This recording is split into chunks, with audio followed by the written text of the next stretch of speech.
they're amazed. They are overwhelmed by this Jesus. As I said, they're meeting daily. Daily they're going to the temple. Daily they're meeting in homes. Verse 44 says that all the believers were together. They had everything in common. They began to sell their things.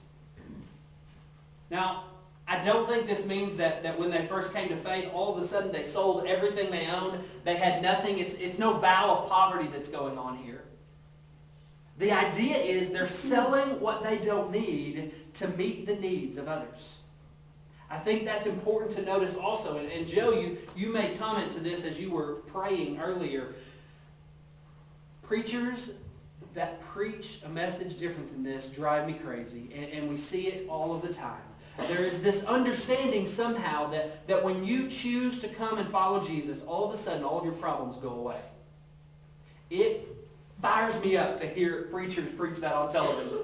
Because the New Testament doesn't say that. The first church didn't believe that. Clearly, if they were sharing with those in need, there were still people in need. There were still people that were hurting. But the first church recognized that it was their responsibility to help meet those needs. No one believed that all of a sudden their needs were gone. All of a sudden they had all the money they needed. All of a sudden they weren't sick anymore. But they understood that what it meant to be a part of the church, what it meant to follow Christ, was that no longer did they have to live in that need alone. Now they had Jesus beside them to help them overcome this, to help them deal with this. Now they had the community that was the church to help them deal with these struggles, to help them deal with their problems. The sick were being helped. The hungry were being fed. In the first church. In the church of Acts. It says they were breaking bread together in these meetings at their house. Possibly, this is communion, the Lord's Supper, like we celebrate it today. And many translations will even say that. And I think that's probably what was going on, is that they were celebrating the Lord's Supper in that they were remembering the bread as the body and the wine or the juice as the blood of Christ. But I think they were sharing meals together. They were breaking bread together. They were sharing dinner.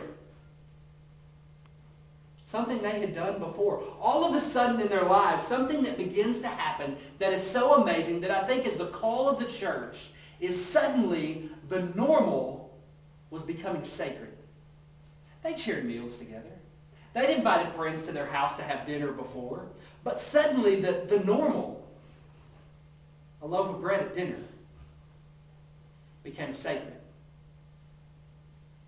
Suddenly there was no separation. There is a sad reality in a lot of churches today. The reality is that a lot of Christians understand what it means to follow God.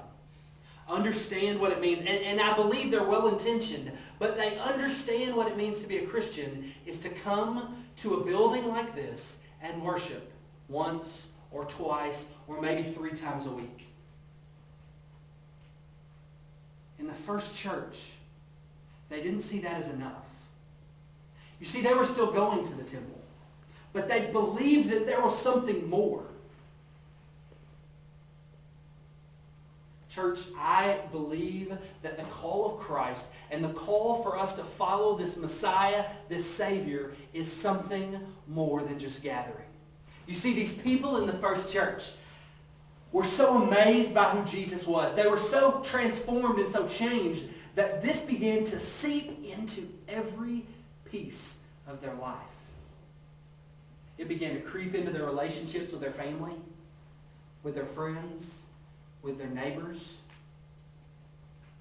It was everywhere. It was all that they knew, and they were unwilling to ever leave it behind.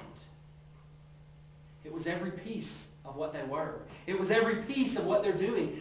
We're told that they were fully devoted to this.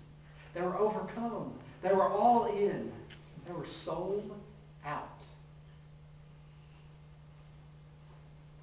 This is the first church. This is the church, that Lake City Baptist Church, I hope, desires to be. This is the church that I hope every church on every street corner desires to be. The church is more than coming together to worship in a building. It's about being transformed completely. It's about allowing this Jesus to completely overcome you. There are a million church growth books out there.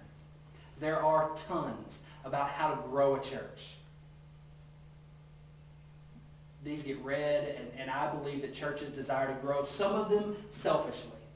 Some of them desire to grow because they want to be bigger and better than the church down the street. But I think there are many that that's really not their heart.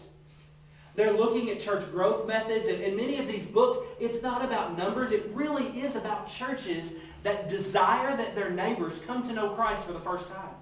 That they come to their church for some reason, and once they're there, they come to know Christ. The ultimate church growth model is in Acts chapter 2. We're told that 3,000 have just come to faith. Look at verse 47 of Acts chapter 2. The very end of it says, "And the Lord added to their number daily those that were being saved." We get told about the 3,000. We don't have any idea how many were coming every day after that. But the church was growing.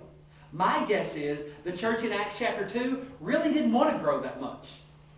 They were going to the temple, but they were also meeting in homes. Their homes didn't look like our homes. Their homes probably fit maybe at most 20, 30. The really big ones, I bet maybe they could fit 50 people in. And that's it. All of a sudden, there are 3,000 new Christians. And they're meeting in homes every day. I'm not sure they wanted to keep growing every day. I'm not sure that wasn't a little overwhelming.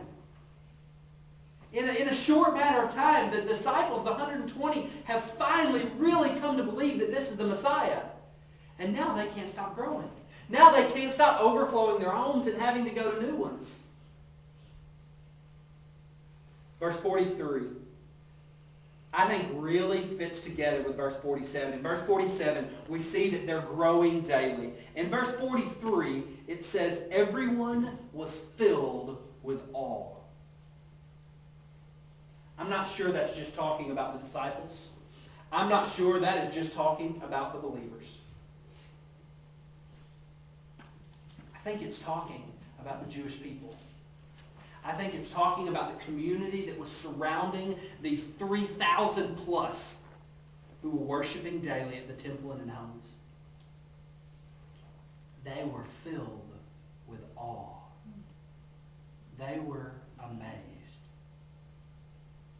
Their neighbors, their brothers, their sisters, their co-workers were new people. They were transformed. They had been changed to something brand new. This is discipleship at its finest. People who have come to understand who God is for the first time, now they're meeting in homes daily to understand who it is that Jesus wants them to be. And themselves, they are so amazed by it that they can't help but allow it to overflow into their lives.